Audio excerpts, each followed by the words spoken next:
Bonjour, bonsoir et bienvenue dans la LexCorp. Aujourd'hui, troisième et dernière partie du résumé du MCU, l'univers cinématographique Marvel. Après la bataille de Sokovie contre Ultron, les Avengers vont devoir faire face à ces nombreuses conséquences.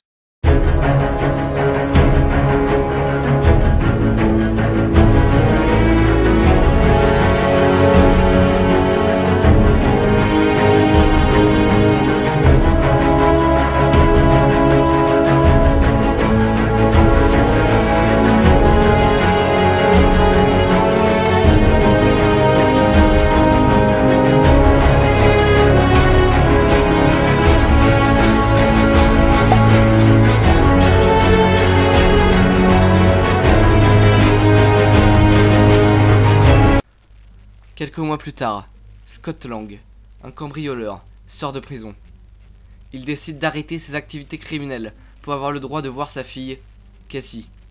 Mais à cause de son passé, il n'arrive pas à trouver du travail et son meilleur ami, Louis, lui propose de voler le contenu d'un coffre-fort d'une maison de riche actuellement vide. Scott parvient à ouvrir le coffre et y trouve le costume d'Ant-Man, que Pym avait caché plusieurs années avant. Il découvre le pouvoir du costume et entend la voix de Pym dans le casque. Scott, effrayé, va remettre le costume de la maison mais est arrêté par la police. Hank Pym le fait évader en lui donnant le costume par le biais d'une fourmi. Il monte sur le dos de la fourmi volante et perd connaissance à cause du bordel. Il se réveille chez Hank et Pym et sa fille, Hope Van Dyne, lui expliquent pourquoi ils ont besoin de lui. Pym Tech est maintenant aux mains de Darren Cross, qui veut absolument reproduire la formule de Pym pour vendre son projet, le costume Yellow Jacket, à l'armée, ou toute autre personne ayant une grosse bourse. A savoir que Hope travaille encore chez Pym-Tech et fait croire à Cross qu'elle déteste son père. Ce qui n'est d'ailleurs pas totalement faux, mais au moins ils veulent tous les deux faire tomber Cross.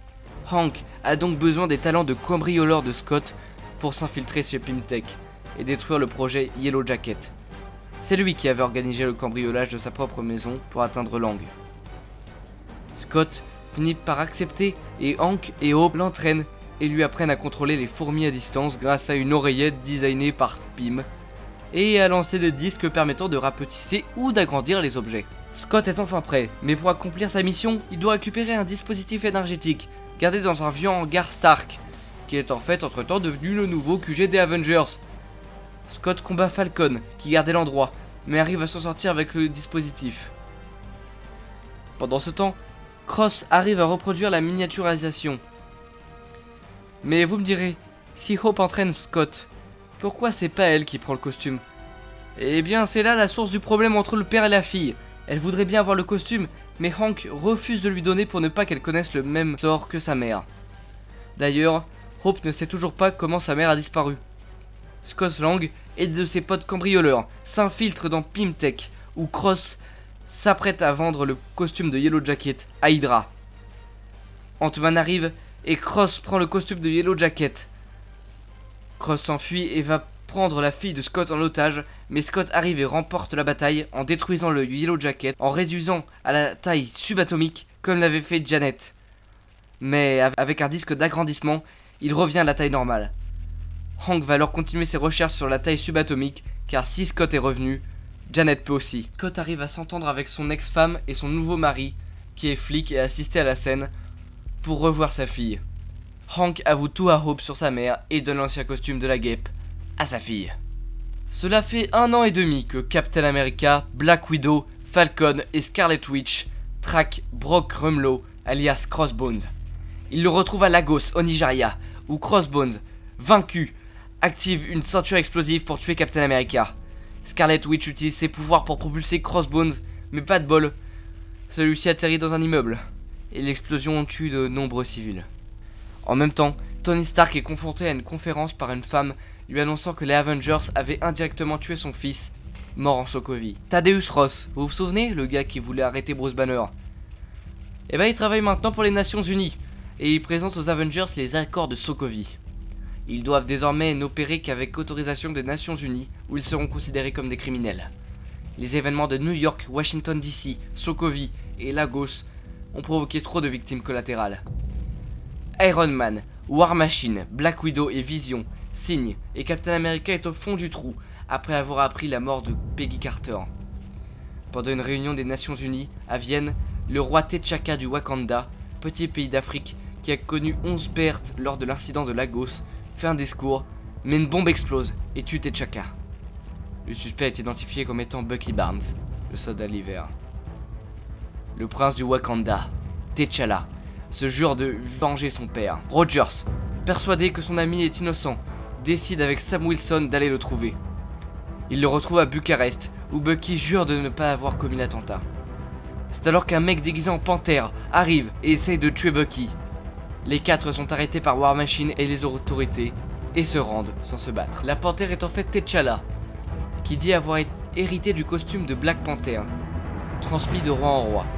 En même temps, Stark demande à Vision de retenir Wanda, ayant peur des dommages que ses pouvoirs peuvent commettre. Helmut Zemo, le méchant du film, tue le psychiatre du centre et rend visite à Bucky, l'hypnotise avec le code qu'Hydra utilisait pour le contrôler, lui soutient des infos et le libère pour tuer tout le monde dans le centre. Cap et Falcon profitent du raffut pour s'enfuir et neutralisent Bucky. Ils se réfugient dans un hangar désaffecté. Et Bucky révèle à Steve et à Sam qu'il existe d'autres soldats de l'hiver en mode veille dans un local en Sibérie et que Zemo va s'y rendre. Pendant que Black Widow recrute Black Panther et qu'Iron Man va chercher Peter Parker, un ado vivant chez sa tante qui s'est fait connaître sur le nom de Spider-Man, Captain America envoie Hawkeye récupérer Wanda des mains de Vision et Falcon traque Scott Lang qu'il arrive à recruter. La Team Cap se rend à un aéroport désaffecté pour voler un avion et aller en Sibérie, mais la Team Iron Man les retrouve et la bataille s'engage. Durant celle-ci, Ant-Man devient Giant Man pour retenir Iron Man et les autres pendant que Cap et Bucky essayent de prendre un avion. Black Panther les retrouve, mais Romanoff change de camp et les laisse s'échapper. Vision d'un tir raté laisse War Machine qui risque de rester paralysé. Wilson, Barton, Maximoff et Lang sont emprisonnés à la prison de haute sécurité sous la mer, le Raft. Stark est contacté par la police qui lui dit qu'on a retrouvé le cadavre du psy et le masque dont Zemo s'est servi pour faire porter le chapeau à Barnes. Il va donc interroger les prisonniers du Raft, reconnaissant ses erreurs. Wilson lui parle de la base en Sibérie et il s'y rend sans prévenir Ross, suivi par Black Panther. Stark retrouve Rogers et Barnes et s'excuse. Ensemble, ils explorent la base et découvrent que Zemo a tué les autres soldats de l'hiver, dans leur sommeil. Alors, Zemo passe la vidéo de la mission 16 décembre 1991. L'assassinat des Stark par Bucky, lorsqu'il était manipulé par Hydra. Iron Man perd son calme et essaye de tuer Bucky. Steve le défend et Iron Man parvient tout de même à détruire le bras en métal de Barnes. Mais Captain America l'emporte finalement et lui laisse son bouclier, après que Stark lui ait dit qu'il ne le méritait plus. Zemo, dont le but était de détruire les Avengers, après la mort de sa famille en Sokovie, s'apprête à se suicider, mais T'Challa l'arrête, et ne voulant pas être consumé par la vengeance, comme Zemo et les Avengers, renonce à venger son père et livre Zemo aux autorités. Tony conçoit finalement un appareil permettant à Rhodey de le marcher à nouveau, et reçoit un message de Rogers, accompagné d'un téléphone, lui annonçant que malgré leurs différends, si Tony et le monde a besoin de lui, il répondra à l'appel. Rogers libère alors ses coéquipiers du Raft et se rend au Wakanda, où il est hébergé par T'Challa. Bucky, pour ne plus faire de mal, est cryogénisé. De retour au Wakanda, T'Challa s'apprête à être couronné roi. D'ailleurs, parlons-en du Wakanda. C'est pas un petit pays pauvre comme on le pensait. Et non, en fait, il y a très longtemps, il y a une météorite qui s'est crashée sur ces territoires. Et une météorite faite de vibranium. Le métal est extrêmement solide. Autour de cette météorite poussa l'herbe cœur, qui a permis à un Wakandais d'augmenter ses capacités physiques et de devenir le premier Black Panther, celui qui a unifié les 5 tribus. Enfin, les 4, puisque une tribu, les Jabari, se sont barrés dans les montagnes. Grâce à l'exploitation du vibranium, le Wakanda est devenu le pays avec la plus haute technologie mondiale. Mais pour se protéger du monde extérieur, ils ont caché leur avancement à l'aide d'un champ de force. Voilà! Lors de la cérémonie, M'Baku, chef des Jabari, défie T'Challa en duel, mais T'Challa gagne. C'est alors que les Wakandais localisent Ulysse Klaue, le trafiquant de vibranium, qu'il avait en fait volé au Wakanda. Klaue essaye de vendre un artefact wakandais à Busan, en Corée. On demande à T'Challa de le tuer ou de le ramener au Wakanda. Le roi se rend à Busan avec Okoye, général des Dora Milaje, garde du roi, et Nakia, espionne wakandaise et ex de T'Challa. Il découvre que l'acheteur n'est autre qu'Everett Ross, rien à voir avec Thaddeus, un agent de la CIA que le roi a déjà rencontré pendant qu'il cherchait sa vengeance sur Zemo. Aidé à distance par sa sœur Shuri, Black Panther parvient à arrêter Klaue et l'emmener dans un centre de la CIA. Mais Klaue est libéré par notamment Eric Stevens, un ancien soldat des forces spéciales que l'on a surnommé Killmonger, parce qu'il tue des gens. Beaucoup. Et avec violence. Killmonger est en vérité N'Jadaka, le fils d'Njobu, l'oncle de T'Challa. Il y a une vingtaine d'années, Njobu était en mission d'espionnage à Auckland et voulait que le Wakanda sorte de son isolement et qu'il aide les populations minoritaires africaines à se rebeller contre ce qu'il appelait leurs oppresseurs. C'est lui qui avait engagé Klaue pour voler du vibranium. Mais T'Chaka, le père de T'Challa, a été prévenu par Zuri, qui est maintenant un ami très proche de T'Challa, de la trahison d'Njobu. T'Chaka somme Njobu de rentrer au Wakanda, mais celui-ci refuse et essaye de tuer Zuri. Pour le défendre, T'Chaka a été obligé de tuer son propre frère. Retour au présent. Killmonger emmène Klaue et Ross est gravement blessé. T'Challa décide d'emmener Ross au Wakanda, où là seul il pourra être soigné par Shuri. Killmonger tue toute son équipe, incluant Klaue, et part au Wakanda, où il présente le cadavre de Klaue. Il utilise ses droits de famille royale, il porte la même bague que T'Challa, celle que son père a offerte à lui-même et à son frère, pour défier T'Challa en duel. Killmonger remporte le duel et jette l'ancien roi du haut d'une cascade après avoir tué Zuri, qui s'était interposé. Après en avoir ingéré une dose, il détruit les réserves d'herbes de cœur. Mais Nakia arrive à en voler une. Notre héros en péril est retrouvé par les Jabari, chez lesquels se rendent Nakia, Shuri, Ross, qui a été soigné par Shuri entre temps, et la mère de T'Challa, Ramonda, pour aller demander l'aide d'Mbaku. Nakia donne l'herbe-cœur à T'Challa qui est alors rétabli, mais Mbaku refuse de les aider. La bataille pour le Wakanda commence, et les Jabari arrivent finalement porter secours à T'Challa, Okoye, Nakia, Shuri et Ross. Black Panther noir l'emporte sur Black Panther doré, et Killmonger refuse de se laisser soigner et emprisonner et meurt. T'Challa décide finalement d'ouvrir le Wakanda au monde en créant le premier centre d'aide et de recherche wakandais à Auckland, et se prépare à dévoiler la vérité sur son pays au reste du monde lors d'un discours au siège de l'ONU. À New York, le docteur Stephen Strange, riche neurochirurgien, est victime d'un terrible accident de voiture et perd l'usage de ses mains. Après avoir essayé un tas d'opérations chirurgicales, il finit par entendre parler de Jonathan Pangborn, un mec qui ne pouvait plus marcher et qui maintenant, miraculeusement, peut. Pangborn lui parle d'un endroit appelé Kamartaj, au Népal. Strange se rend donc à Katmandou et rencontre le maître Karl Mordo, qui le conduit à Kamartaj. Et il fait là-bas la connaissance de l'Ancien, le chef des maîtres des arts mystiques, mais aussi le sorcier suprême. Rien que ça. L'Ancien montre la magie à Strange et celui-ci devient un de ses disciples, et va s'entraîner pendant plusieurs mois. Pendant que Strange s'introduit en secret dans la bibliothèque pour voir des trucs dangereux, Wong, le bibliothécaire, lui apprend le pouvoir immense de l'œil d'Agamotto, qui peut être utilisé pour entre autres revenir dans le temps. Agamotto était le premier sorcier suprême, et c'est lui qui a fondé les Sanctum Sanctorum à Hong Kong, Londres et New York pour protéger la Terre des menaces venant d'autres dimensions.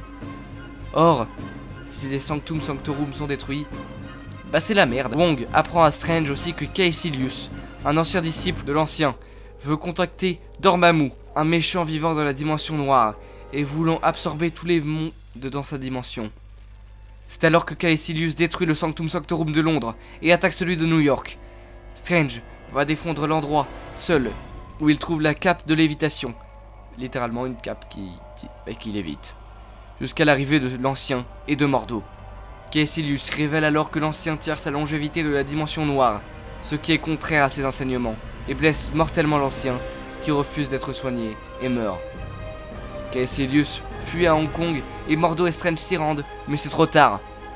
le Sanctum est détruit et Wong est mort. Stephen utilise alors le pouvoir de l'œil d'Agamotto pour revenir dans le temps et sauver Wong, puis se rend à la dimension noire et rencontre Dormammu, qui est en fait une tête volante. Voilà. Il utilise le pouvoir de l'œil pour créer une boucle temporelle. Donc même si Dormammu le tue plein de fois, il revient. Dormammu va finalement le laisser parler et lui demander de briser la boucle. Alors Strange brisera la boucle si Dormammu, Caecilius et ses suiveurs partent. Dormammu emmène Caecilius et tout dans la dimension noire et part. Mordo, dégoûté de la révélation sur l'ancien, décide de partir et Strange s'installe au Sanctum Sanctorum de New York pour continuer ses études magiques. Wong lui révèle alors que l'œil d'Agamotto est en réalité une pierre d'infinité. Après sa participation à l'affrontement entre les Avengers, Peter Parker continue ses études et a parallèlement un stage chez Stark Industries, qui est évidemment juste une couverture pour ses activités en tant que Spider-Man. Il a d'ailleurs un nouveau costume fait par Tony Stark. Un soir, alors que Peter rentre chez lui, son meilleur ami, Ned Leeds, découvre son identité secrète. Un autre soir, Spider-Man essaie d'arrêter une vente d'arbres Shitori par Adrian Toomes, un mec avec un exosquelette de vautour, Herman Schultz et Jackson Bryce, qui se fait appeler le Shocker parce qu'il a des gants qui font des chocs. Peter est presque tué pendant l'altercation, mais est sauvé par Stark, qui l'engueule. Au QG des méchants, Toomes tue Bryce parce qu'il est chiant, et Schultz devient à son tour le Shocker. Peter avait quand même réussi à voler une arme Shitori et l'analyse avec Ned, mais un tracker dessus mène Schultz à eux. Ils arrivent à lui échapper et à placer à leur tour un tracker sur lui.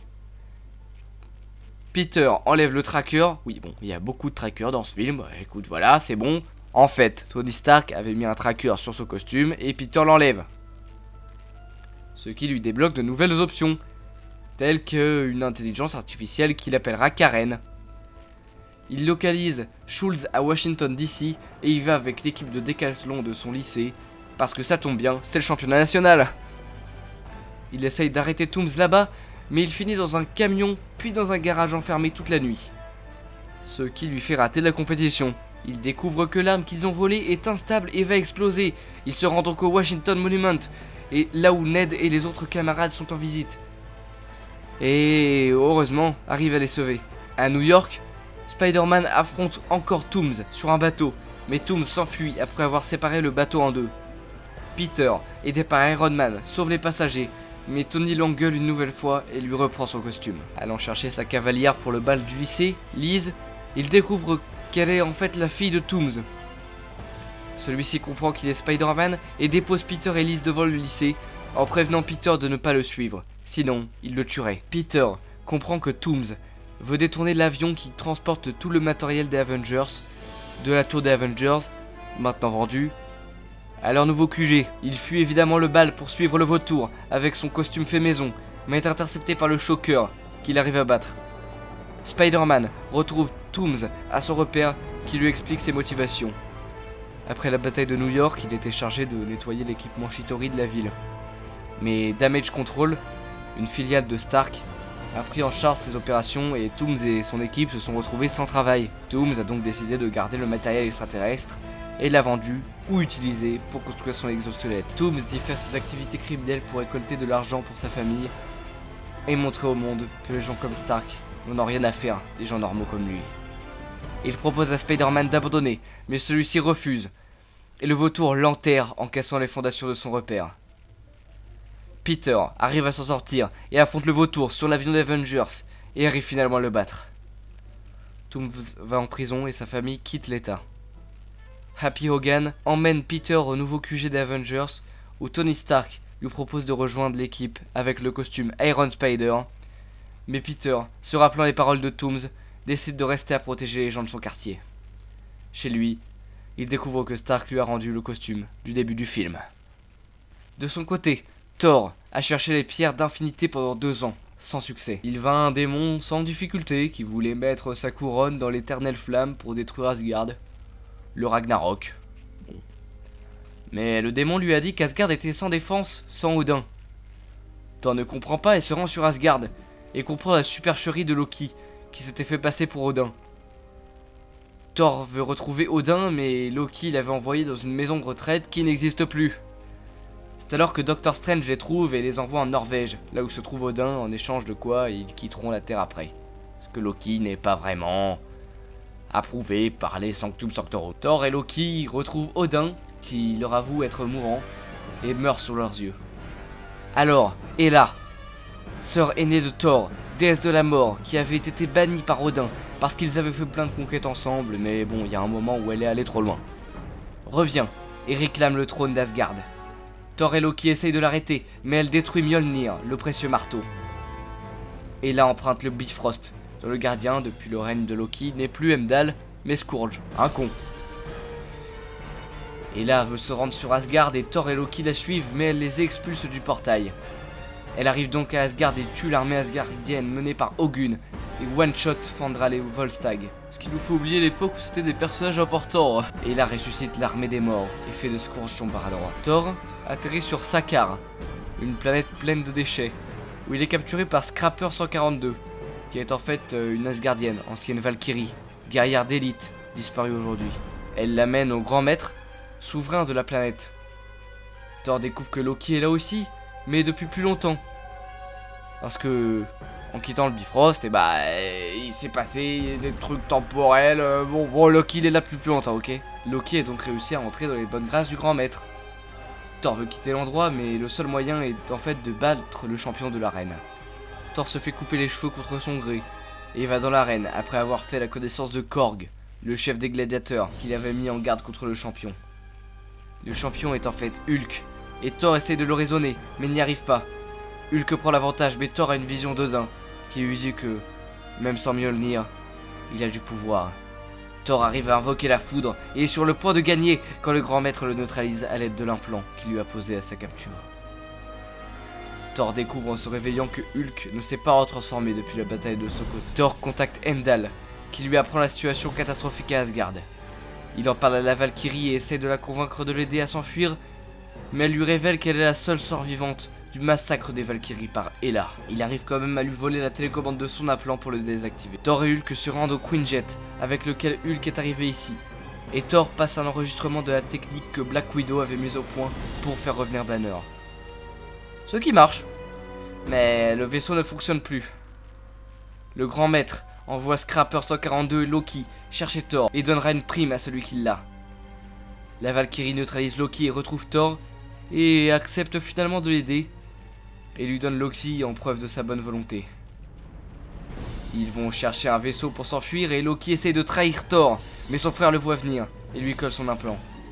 Sur Asgard, Heimdall essaie de réfugier les citoyens, pendant que sur Sakaar, la révolution des gladiateurs commence et Korg libère Loki et le prend avec lui. Thor, Bruce Banner et la Valkyrie arrivent sur Asgard. Bien qu'il risque de le rester pour toujours, Banner décide de redevenir Hulk pour aider son ami. La bataille fait rage et Thor confronte Hela, mais celle-ci lui crève un œil.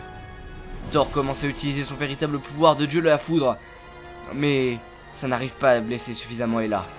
Loki, Korg et les autres gladiateurs arrivent sur Asgard et font évacuer la population avec l'aide d'Heimdall, et c'est là que Thor a une illumination. Pas de Asgard, pas de Hela, donc Ragnarok. Il envoie Loki mettre la couronne du démon du début dans l'éternelle flamme. Celui-ci passe devant le Tesseract et le récupère probablement, puisque il l'a dans le trailer d'Infinity War, donc probablement que Loki a le Tesseract. Loki déclenche le Ragnarok, et Hela meurt dedans en affrontant le démon. Thor est maintenant souverain du peuple asgardien, même s'ils sont peu, et décide de se rendre sur Terre, son dernier refuge. Une fois arrivé, il voit un immense vaisseau. Et voilà, c'est la fin de ce résumé du MCU.